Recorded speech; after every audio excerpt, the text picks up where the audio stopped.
My name is Angelina, and in this video I'm going to be presenting my 2024 capstone, how I managed to organize a tournament.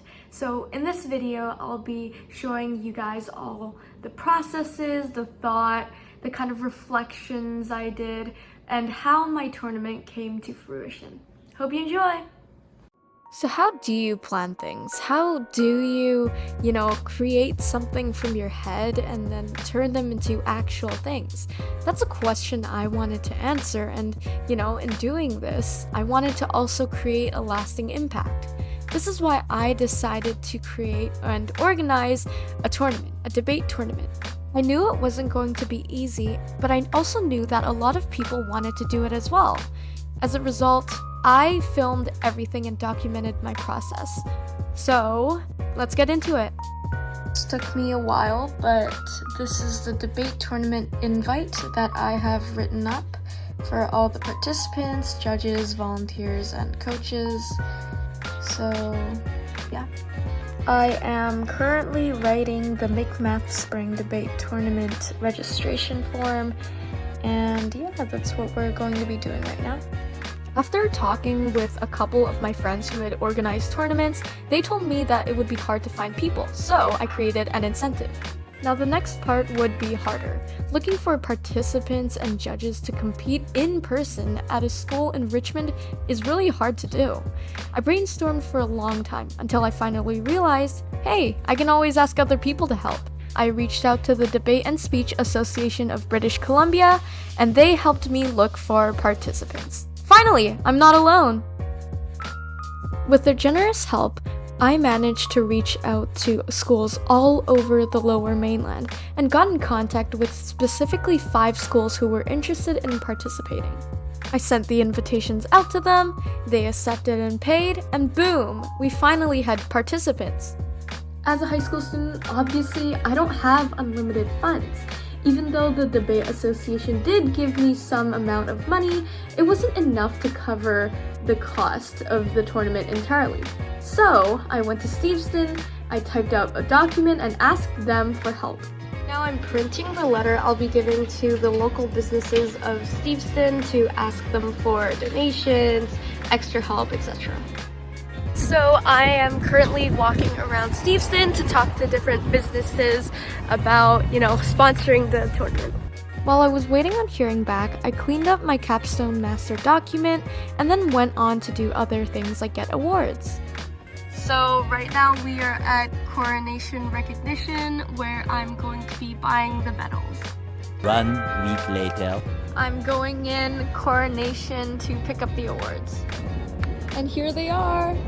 So at this point, it had been a week, and I had heard back from no one, except a pizza place. But I figured out if I used the team fees every team provided at the beginning of the tournament, I would have enough to cover everything. So I cleaned everything up, wrote an email reminding people of the tournament, and ta-da! Tournament day! The tournament went relatively well. We had over 30 participants, including judges, and everyone had tons of fun. Many intellectual discussions were held in the 3 matches that occurred, and some of the participants even had extra things to say about it, which we will be adding at the end of this video, so stay tuned! Here are some of the winners going up to grab their medals. Look how cute they are!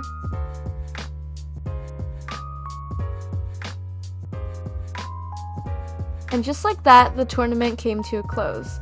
However, my work was just starting. Happy morning after tournament day! So, last night we finished the tournament, and now we just have to decide what to do with the money. So, let me run some numbers, and then we can decide where and how much money goes to our charity.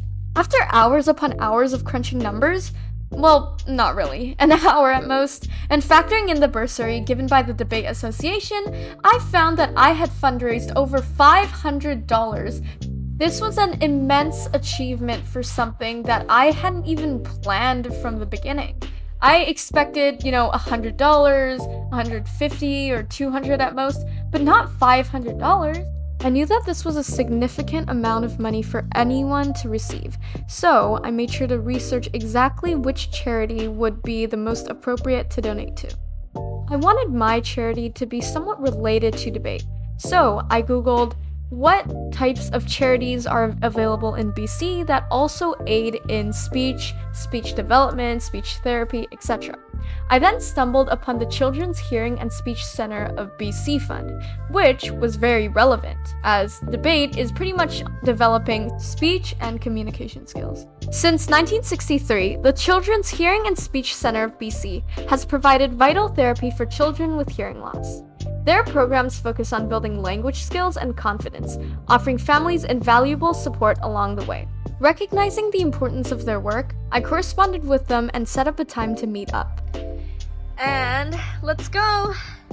When I arrived at the Children's Hearing and Speech Center of BC, I was greeted with warmth and kindness by the dedicated team of teachers and specialists. Their welcoming demeanor immediately put me at ease, setting the tone for what would be an enlightening experience. As I toured the facility, I observed the educators and specialists in action, witnessing firsthand the impact of their work.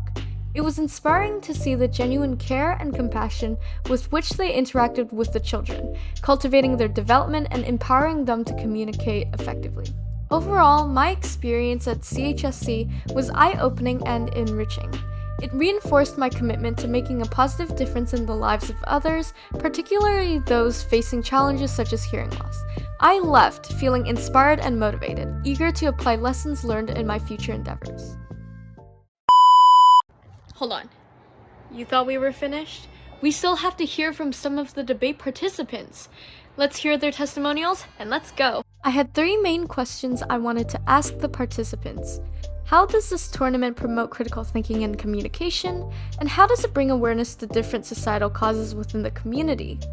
Overall, how do these benefits maximize for participants of varying experience levels? Here's what they said. Debate in general, like even just practicing or like a small tournament like this, it's really good for just like communicating and argumentation, stuff like that, and like rhetorics, because well, that's what debate revolves around, right? Like you have to present, like even if you have like really good content, you have to present it properly, and you have to be able to like speak persuasively and rhetorically. How do you think the motions provided today were relevant to society? I mean, I feel like the UBIs are definitely really relevant, right? And then, what was the third motion again? It was like non-citizen voting, right? Yeah. So it does really affect, especially communities like Canada, where there's a lot of immigration, a lot of immigrants come here. So it does affect us a lot, especially in Canada. Oh, so I think like the motions that were in this debate was really like real life related, and there was like a really lot of topics about like the problems that are and issues that are ongoing today, and I realized that like it made me open my eyes for the current events that are going right now, and I feel like the debate tournament happening today really helped me with my critical thinking, and so was like my ability to speak more clearly in front of others. And yeah, it was really fun too. Like pizzas were really good, except for the gluten-free ones, but I love the pepperonis. It was really good. Okay, so how do you think this has helped with your critical thinking and communication skills? yeah, so I mean, I think just like really good practice. It's also really small, so it's like low stakes, and it's just like I think just for fun. So it's just practice really, and it's really cheap, so it's good. I think one of the main key things that how it promoted creative and critical thinking skills was like you had to think really fast, both to like in the prompt, because it's like only 15 minutes to prepare, and then you also had to kind of prepare for like rebuttals, and it was very like you have to like think of POIs very quickly, and then you also have to like it's like a lot of it's very quick thinking to think of like very deep concepts, or like kind of countering a further like deep point that someone's been thinking about for like a lot longer. I think also it's like just in general these topics are very like complex, so when you're thinking about it, it's like you can't just like to take like a direct argument. You might have to like add like a lot of depth to it, and like yeah, that's pretty much it. As you can see, everyone learned something, and everyone thought that this experience was an invaluable one.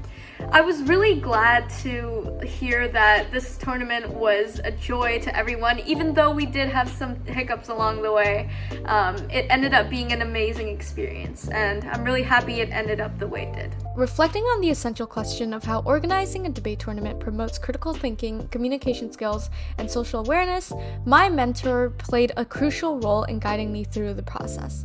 His insights and advice helped me navigate challenges such as participant recruitment and making sure that we had a fair education.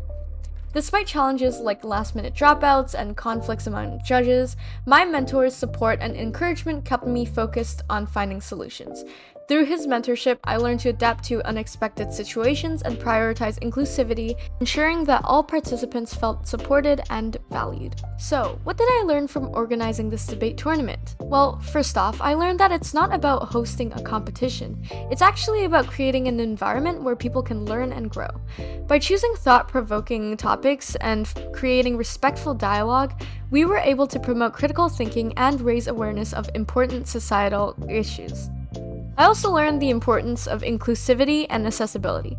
By offering fee waivers and providing support for participants of varying experience levels, we ensured that everyone had the opportunity to participate and benefit from the tournament. But perhaps the biggest lesson for me was the power of communication. As a future lawyer, effective communication is going to be essential in my career. Through organizing this tournament, I honed my ability to articulate ideas, listen actively, and engage with different perspectives, all skills that will serve me well in the courtroom. Overall, this experience has reinforced my passion for creating dialogue, promoting critical thinking, and advocating for social change. Whether it's through organizing events like this or advocating for clients in the legal world, I'm committed to using my skills to make a positive impact in the world.